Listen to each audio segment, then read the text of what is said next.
আমি সকলের কাছে অ্যাপিল করব, জাতি দলমত নির্বিশেষে, রাজনৈতিক দল নির্বিশেষে যেভাবে আমাদের বাংলার প্রতি বিজেপি আঘাত আনছে, কেন্দ্রের ধারাবাহিক বৈমাতৃসুলভ আচরণ সহ 5 বছর ধরে আঘাত, লাঞ্ছনা, বঞ্চনা, বাংলার প্রতি অপমান, বাংলাকে বাংলাদেশি বলে দাগিয়ে দেওয়া, এই কেন্দ্রের বিরুদ্ধে আমাদের সকলকে ঐক্যবদ্ধ হয়ে লড়তে হবে। আমি প্রত্যেকটা বঙ্গবাসীর কাছে অনুরোধ করব যে আমরা সকলে মিলে বাংলার সমষ্টিগতভাবে লড়াই করে বাংলার জনগর্জনের ক্ষমতা কি সেটা আগামী নির্বাচনে বিজেপিকে বোঝাতে হবে। যারা বাংলার মানুষের ভোট নিয়ে বাংলাকে বাংলাদেশি বলে, তার বিরুদ্ধে লড়াইটা খালি তৃণমূলের নয়, সেই লড়াইটা আপামর জনসাধারণের 10 কোটি বঙ্গবাসী।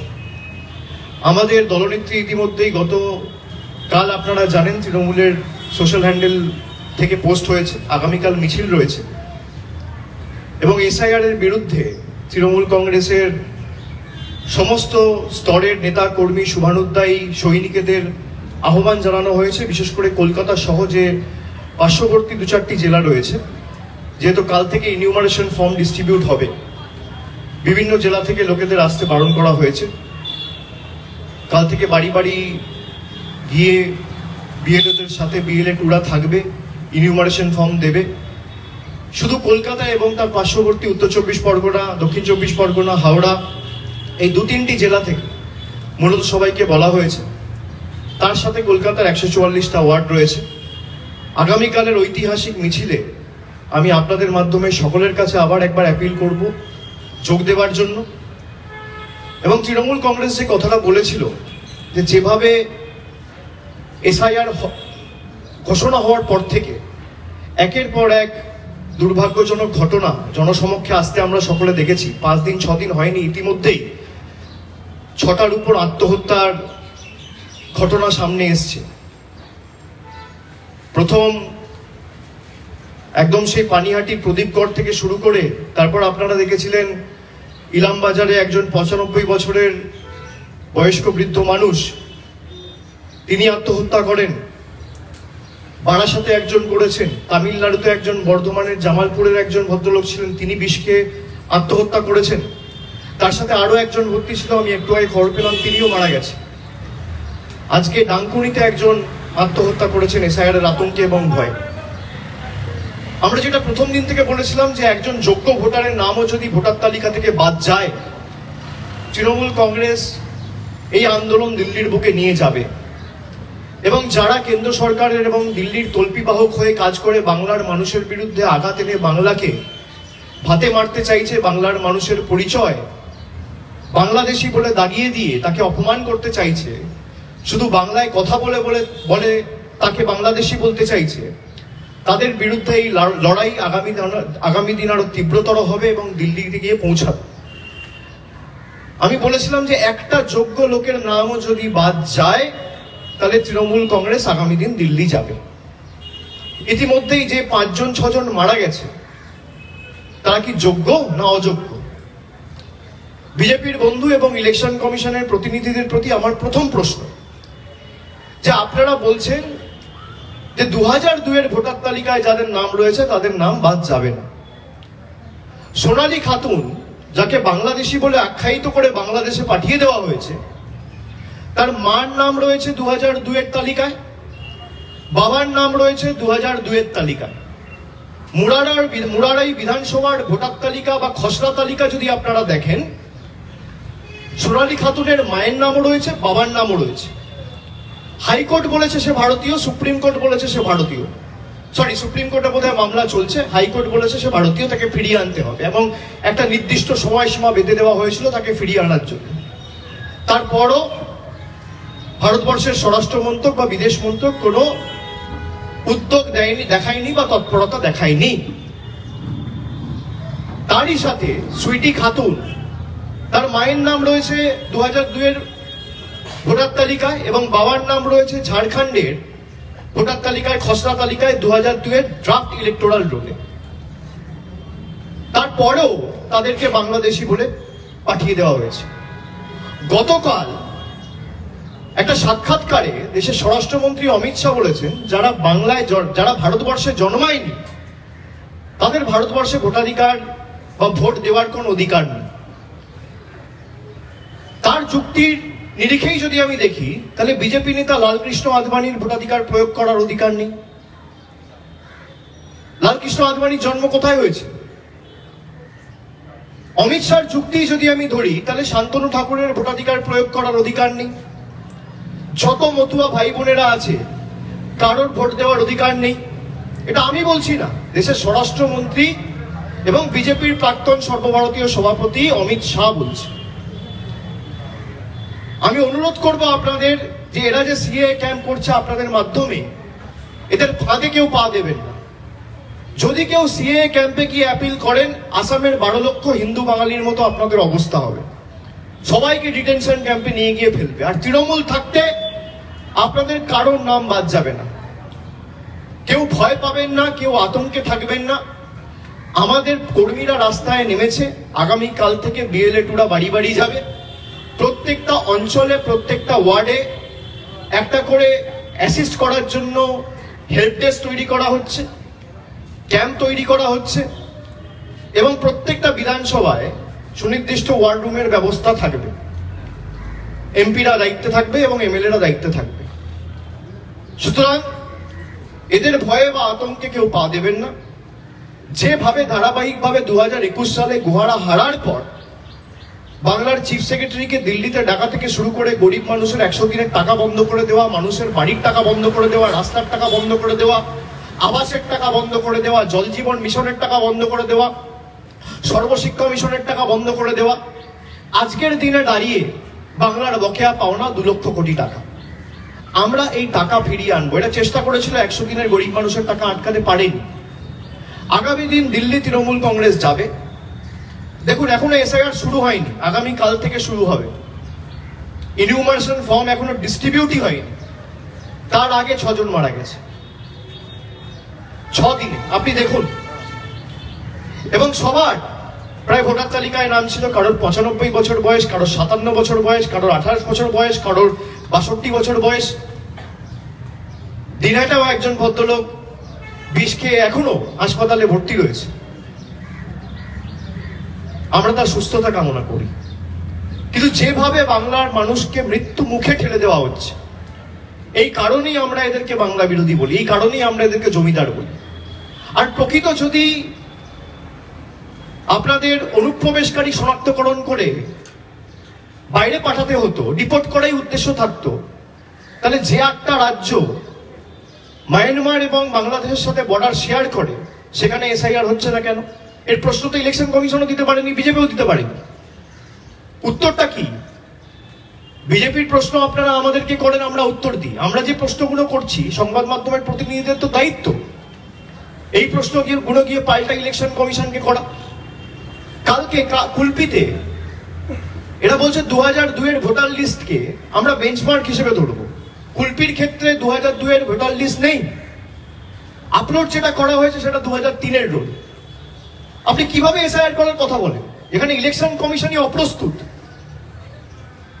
যেখানে আপনি প্রস্তুত নয়, আপনি কত বিধানসভায় 2002 এর ড্রাফট এবং ডিজিটাইজড একটাও ইলেকট্রাল রোল পাবলিশ করতে পারেননি। সেখানে আপনি বলছেন 2002 এর ভোটার তালিকা বেঞ্চমার্ক। এর জবাব কে দেবে? তৃণমূল কংগ্রেস দেবে না, আমাদের সরকার দেবে না, ইলেকশন কমিশন দেবে না, বিজেপি দেবে? এ দায় কার? ভারতবর্ষের স্বরাষ্ট্রমন্ত্রী ঠিক করবে? হঠাৎ করে ইচ্ছা হলো, রাতারাতি ঘোষণা করে দিলাম আজ থেকে 500 টাকার নোট বন্ধ, 2000 টাকার নোট বন্ধ, 140 কোটি মানুষকে লাইনে দাঁড় করিয়ে দিয়েছে। 10 বছর পরে আবার সেই নভেম্বর মাসে, সেটা হয়েছিল 8ই নভেম্বর, এটা হচ্ছে 4ই নভেম্বর। 10 বছর পরে 400 থেকে 400 পারের নাড়া দিয়েছিল আর 240-এ নেমেছে। নোটবন্দি করে মানুষ এদের 303 থেকে 240-এ নেমেছে, আর এবার ভোটবন্দি করতে চেয়েছে মানুষ, এটা 240 থেকে 100-তে নামাবে। আর আমি তো চ্যালেঞ্জ করেছিলাম যেদিনকে এসআইআর এর কথা ঘোষণা করেছিল, পরের দিন সাংবাদিক বৈঠক করে বলেছিলাম যে বিজেপি আমার চ্যালেঞ্জ অ্যাকসেপ্ট করুক। আজকে 5 দিন হয়ে গেল, তো 120 ঘন্টা পার। বিজেপি অ্যাকসেপ্ট করছে না কেন? তারা তো বলছে যে অনুপ্রবেশকারী চলে গেলে তৃণমূল নাকি হেরে যাবে। তাই যদি হয় তাহলে আমার চ্যালেঞ্জ অ্যাকসেপ্ট করুক যে এসআইআর হওয়ার পরেও তৃণমূলের ভোটের শতাংশ বাড়বে আর আসনের সংখ্যা বাড়বে। আর যদি না বাড়ে আপনারা যা শাস্তি দেবেন আমি মাথা পেতে নেব। আর যদি বাড়ে তাহলে আমি কোনো শাস্তি দেবো না। কান ধরে বাংলার 10 কোটি মানুষের কাছে ক্ষমা চেয়ে বাংলার যে 2 লক্ষ কোটি টাকা আপনারা আটকে রেখেছেন সেটা 1 সপ্তাহের মধ্যে আপনাদের ছাড়তে হবে। চ্যালেঞ্জ অ্যাকসেপ্ট করুন, কত ধানে কত চাল বোঝা যাবে। এইটুকুই আমার বলার ছিল। তো আজকে আপনারা সবাই ছিলেন এই জয়নিং প্রক্রিয়ায়। আমি শোভনদা সহ বৈশাখী বন্দ্যোপাধ্যায় তাদের দুজনকেই আমি শুভেচ্ছা জানাচ্ছি। তৃণমূল কংগ্রেসের কর্মী হিসেবে, সৈনিক হিসেবে তারা কাজ করবে এবং আগামী দিন দল এবং মমতা বন্দ্যোপাধ্যায়ের হাত তারা শক্তিশালী করবে, আমার এই আশাই রইল। ঠিক আছে।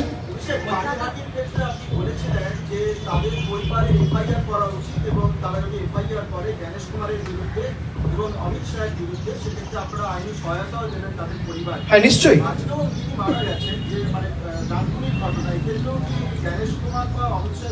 দেখুন, পার্টি তো এফআইআর করতে পারে না, একটা আইনি প্রক্রিয়া রয়েছে।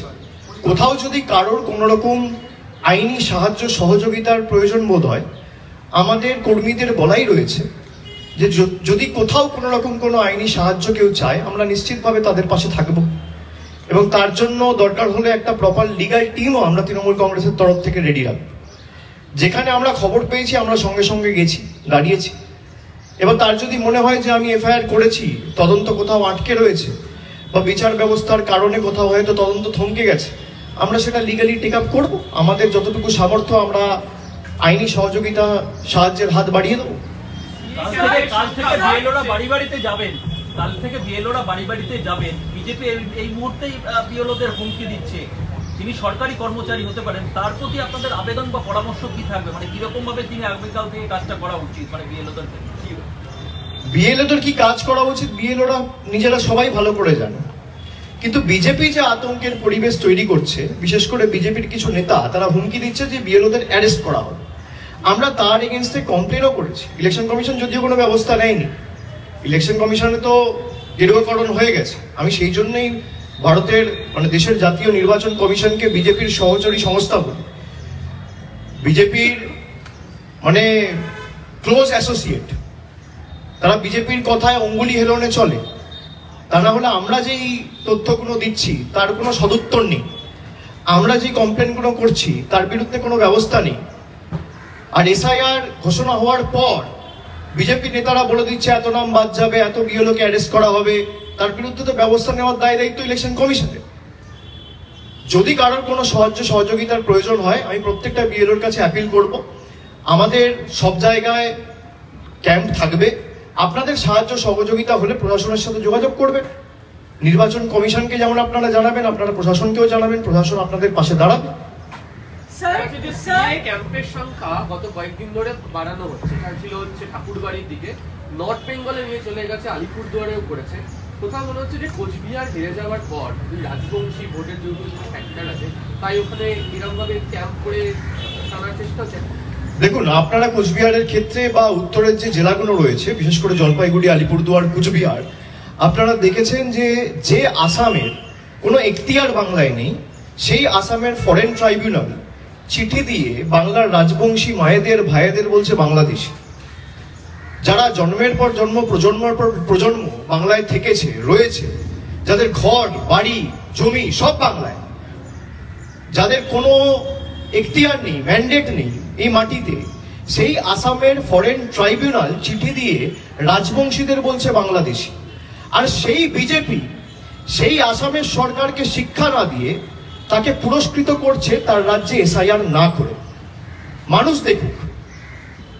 মানুষ দেখুক যে উত্তরের মানুষরা এক বুক আশা আকাঙ্ক্ষা নিয়ে বিজেপিকে ভোট দিয়েছিল, বিধানসভায়ও তারা বিজেপিকে ভোট দিয়েছে 21 সালে, 24-এও প্রায় ওই 2টো আসন জলপাইগুড়ি, আলিপুরদুয়ার বিজেপি জিতেছে। যাদেরকে ভোট দিয়ে নির্বাচিত করে দিল্লিতে পাঠিয়েছে দেশ চালানোর দায়িত্বে, তারাই বাংলার মানুষকে এবং সেই রাজবংশী মায়েদের ভাইদের বাংলাদেশি বলছে। তারা দেখুন, এবং বিপদে আপদে তাদের পাশে গিয়ে মমতা বন্দ্যোপাধ্যায় দাঁড়িয়েছে, তৃণমূল কংগ্রেসের কর্মীরা দাঁড়িয়েছে, বিজেপি নেতাদের ঠিকই খুঁজে পাওয়া যায়নি। আর যদি ক্যাম্প তাদের করতেই হতো, এই যে আপনি বলছেন এখন সিএ ক্যাম্পের সংখ্যা বাড়াচ্ছে, অমিত শাহ আন্ডারটেকিং দিক না, যারা ক্যাম্পে এসে অ্যাপিল করবে সবাইকে নাগরিকত্ব দেওয়া হবে এবং কোন রকম কোনো হেনস্থা কাউকে ফেস করতে হবে না, আন্ডারটেকিং দিক। যারা এই ক্যাম্প তো আসামে হয়েছিল, যারা ওই ক্যাম্পে নাম লিখিয়েছে তাদের সব নাগরিকত্ব গেছে। অমিত শাহ নিজে বলছে যারা এই দেশে জন্মায়নি তারা ভোট দিতে পারবেন, এটা আমি বলছি না, আপনাদের কানে শুনতে হবে না, আপনারা চোখে দেখুন। আমি বাংলার মানুষকে করজোড় করে অ্যাপিল করছি, আবেদন জানাচ্ছি যে কানে না শুনে চোখে দেখুন। গতকাল একটা সাংবাদিক সম্মেলনে একটা সাক্ষাৎকারে দেশের স্বরাষ্ট্রমন্ত্রী বলছে যারা দেশে জন্মায়নি তারা দেশের ভোটাধিকার প্রয়োগ করার কোনো সুযোগ পাবে না। তার মানে ওপার বাংলা থেকে যারা এসছে তারা কেউ ভোটাধিকার প্রয়োগ করার সুযোগ পাবে না। কে বলছে? অমিত শাহ বলছে। তারপর বিজেপি সিএ ক্যাম্প খুলছে, ওদের নিজের এমএলএরাই তো প্রতিবাদ করেছে, সব বিভিন্ন গ্রুপ থেকে বেরিয়ে আসছে। আপনি আমায় প্রশ্ন করছেন কি? বিজেপির যারা মতুয়া সমাজের প্রতিনিধি, জনপ্রতিনিধি রয়েছে, পদাধিকারী রয়েছে, তারা বিজেপিকে বয়কট করছে, আর আপনি প্রশ্ন করছেন আমাকে? বিজেপি আগে তাদের কনভিন্স করুক না। শান্তনু ঠাকুর সুব্রত ঠাকুরকে কনভিন্স করতে পারছে না, সে মতুয়া সম্প্রদায়কে কনভিন্স করবে? এই প্রশ্নটা আমাকে না করে যারা বিজেপির পদাধিকারী এবং যারা জনপ্রতিনিধি, যারা বিজেপির এই সিদ্ধান্তের প্রতিবাদ জানিয়ে বেরিয়ে আসছে, আপনারা তাদেরকে করুন। सर अगले 3 महीने SIR चलेगा, कल से शुरू होगा, but there is lack of clarity as far as BLO duties are concern. एक मेजर चंक है जो टीचर्स है, तो अगले 3 महीने क्या शिक्षा व्यवस्था जो है अफेक्ट हो सकती है? मैंने जैसे पहले भी कहा कि कोई आलोचना, कोई इंटरैक्शन के बगैर, कोई डिस्कशन के बगैर इलेक्शन कमीशन ने एक SIR अनाउंस कर दिया। ये दिखाता है और दर्शाता है कि चुनाव आयोग अपना काम नहीं कर रहे, कहीं बीजेपी के थ्रू प्रेशराइज्ड हो रहे। आपको अगर SIR करना था, पिछला बार जब SIR हुआ था 2002 में, तो 2 साल लगा था। ये मैं फिर से कह रहा हूं सबके लिए कि पिछला बार जब SIR हुआ था, स्पेशल इंटेंसिव रिवीजन जिसको कहा जा रहा है, वो 2002 में हुआ था, उसके लिए 2 साल लगा। अब वही चुनाव आयोग 2 महीने में करना चाह रहे हैं। अब 2 साल का काम अगर आप 2 महीने में करना चाह रहे हैं, तो आपके पास कोई रेसिपी होगा या कोई जादू का छड़ी होगा जिसके बल पे आप ये काम कर रहे हो। मैं 4 दिन पहले जब आप सब लोगों से मिला तो मैं पूछा कि क्या जादू का छड़ी और क्या रेसिपी आपके पास है, कि भाई कोई क्लैरिटी नहीं है और 2 साल पहले 2 साल जिस प्रक्रिया को लगता है वो आप 2 महीना में कर रहे हो, इसका क्या रेसिपी है? तो अभी तक वो बोल नहीं पाए। आप अनप्रिपेयर्ड हो। स्टेट गवर्नमेंट के साथ आपने कोई तरीके से डिस्कशन नहीं किया, बैठा नहीं, इनका सलाह नहीं लिया, कोई सलाह मशवरा के बगैर SIR अनाउंस कर दिया गया। और अगर आपका SIR करने का लक्ष्य और उद्देश्य घुसपैठिया को चुन के निकालना ही है, तो बांग्लादेश और म्यांमार के साथ 8 प्रदेश ऐसा है जो बॉर्डर शेयर कर रहे हैं। म्यांमार और बांग्लादेश के साथ नागालैंड बॉर्डर शेयर कर रहे हैं, मिजोरम बॉर्डर शेयर कर रहे हैं, मणिपुर बॉर्डर शेयर कर रहे हैं, उधर अरुणाचल ऊपर में है, मेघालय है, त्रिपुरा है, असम है और बंगाल है। बंगाल को छोड़ के बाकी जो 8 प्रदेश है, बंगाल को छोड़ के बाकी जो 8 प्रदेश है, वो 8 प्रदेश में एक भी प्रदेश में SIR नहीं हो रहा है, वो खाली बंगाल में ही कर रहे हैं। मुझे किसी पत्रकार ने बताया कि बीजेपी का एक नेता उनको बताया कि भाई हमारे यहाँ पे SIR करने का जरूरत नहीं है, क्योंकि हम तो कोई मेघालय से रोहिंग्या आता है या मणिपुर से आता है या मेघालय से कोई बांग्लादेशी आता है तो हम लोग पकड़ लेते हैं। भाई अगर नागालैंड या मिजोरम या मणिपुर या अरुणाचल से कोई रोहिंग्या आता है तो आप लोग पकड़ लेते हो, तो बंगाल में रोहिंग्या घुसेगा कैसे? जरा बताना मुझे। अगर रोहिंग्या आएगा, बंगाल म्यांमार के साथ बॉर्डर नहीं शेयर कर,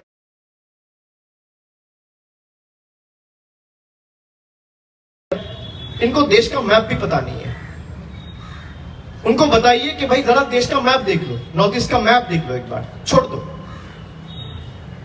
देश का मैप ये दिखाता है कि जो म्यांमार का बॉर्डर है उसमें 4 राज्य ऐसा है, मिजोरम, नागालैंड, मणिपुर एंड अरुणाचल, जो म्यांमार के साथ बॉर्डर शेयर कर रहे हैं। बंगाल म्यांमार के साथ बॉर्डर शेयर नहीं करता है।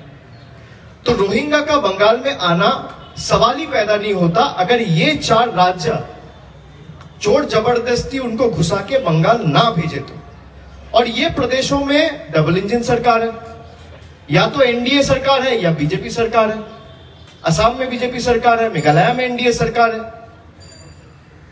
आप मणिपुर में देख लीजिए बीजेपी की सरकार है, यही तो डबल इंजन सरकार है। तो जहां डबल इंजन सरकार है वहां घुसपैठिया घुस रहे।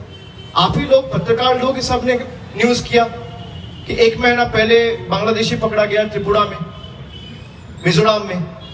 तो एसआईआर वहां होना चाहिए। फिर आप बंगाल में करिए, फुर्सत में करिए, साल भर लेके करिए, आराम से करिए। जहां पे 3 महीना 4 महीना में चुनाव घोषणा होने जा रहे हैं और 6 महीना में चुनाव कंप्लीट हो जाएगा, आपको पता है, वहां आप 2 महीने में जोर जबरदस्ती बंगाल के लोगों को ह्यूमिलिएट करने के लिए और डराने के लिए, धमकाने के लिए, झुकाने के लिए आप एसआईआर कर रहे हो। भाई ये देश आपका पिताजी का जागीर नहीं है कि जब मन करे 130 करोड़ लोग को 500 रुपया लेके लाइन में खड़ा करवा दे, जब कहे बोल दे आधार वैलिड है, जब कहे बोल दे इनवैलिड है, कभी बोल दे भाई इलेक्शन आईडी वैलिड है, कभी बोल दे इनवैलिड है। भाई इसी बीजेपी का सरकार ने 2500 करोड़ रुपया उठाया आधार और पैन कार्ड लिंक करने के लिए। आप सबको पता होगा, याद होगा, 2 साल पहले 1,000 रुपया पेनल्टी लिया गरीबों से। जरा वो पैसा वापस करिए आज लोगों को। 2500 करोड़ रुपया उठाया। हमारा सरकार गरीबों को 1000 रुपया लक्ष्मी भंडार पे दे रहे हैं और मोदी जी का सरकार वही 1000 रुपया गरीबों से आधार और पैन कार्ड लिंक करने का नाम पे लेके गया है। और आज कह रहे हैं आधार का कोई वैलिडिटी है ही नहीं, Aadhaar is not a proof of your citizenship. भाई आप तय करेंगे क्या? इसीलिए मैं कहा हूं कि भाई जो तय करने वाले हैं जरा वो भी अपना पिताजी का जन्म पत्रिका या जन्म सर्टिफिकेट लेके आए। भाई आप भी देश का नागरिक हो, मैं भी देश का नागरिक हूं। आपका जितना हक है मेरा भी उतना हक है। ये देश आपका जितना है मेरा भी उतना है। इस देश के लिए आपके फोरफादर्स जान दिया है तो मेरे भी दिए है। ये मिट्टी मेरा जितना है आपका भी उतना है और आपका जितना है मेरा उतना है। तो आप अगर हमारे लोगों पिताजी का 2002 का लिस्ट मांग रहे हैं, एनआरसी के लिए जमीन का जायदाद का कागज मांग रहे हैं, पहले का बर्थ सर्टिफिकेट मांग रहे हैं, तो आपके पास भी होना चाहिए। आप लेके आइए, हम भी दिखा देंगे। भाई एक हाथ कागज दिखाइए, एक हाथ कागज लीजिए, सीधा है। One last question. There are 44 parties have decided to move to Supreme Court against SIR, which will be chaired by Tamil Nadu Chief Minister Stalin. Will Trinamool Congress join them, or do you have any? I will have to discuss this politically, but I think it's a fair decision because the way people have been suffering and the way people have been inflicted with terror in the last 6-7 days, especially from the time SIR has been announced, we have lost 6 precious lives. And who is responsible for their death? It is only the Election Commission. So Election Commission are the ones who should be held responsible because the Chief Election Commissioner has blood on his hands. He has announced an SIR without consulting with his respective counterparts and without any proper discussion and deliberation with the respective state governments, just because BJP has ordered him to do so. আপনি বলছেন দিল্লি যাবেন, আর আজকেও বললেন যদি একজন ভোটারের নাম বাদ যায়। আজকে শুভেন্দু অধিকারী বলছে যে দিল্লি যান, 1 লাখ লোককে নিয়ে যান, কিন্তু দিল্লি পুলিশ যে লাঠিটা ব্যবহার করে তার উচ্চতা হচ্ছে 6 ফুট। এই ডায়লগ শুভেন্দু অধিকারী যখন 2023-এ আমরা গেছিলাম ওই একই ক্যাসেট বাজিয়েছিল, ক্যাসেটটা আটকে গেছে।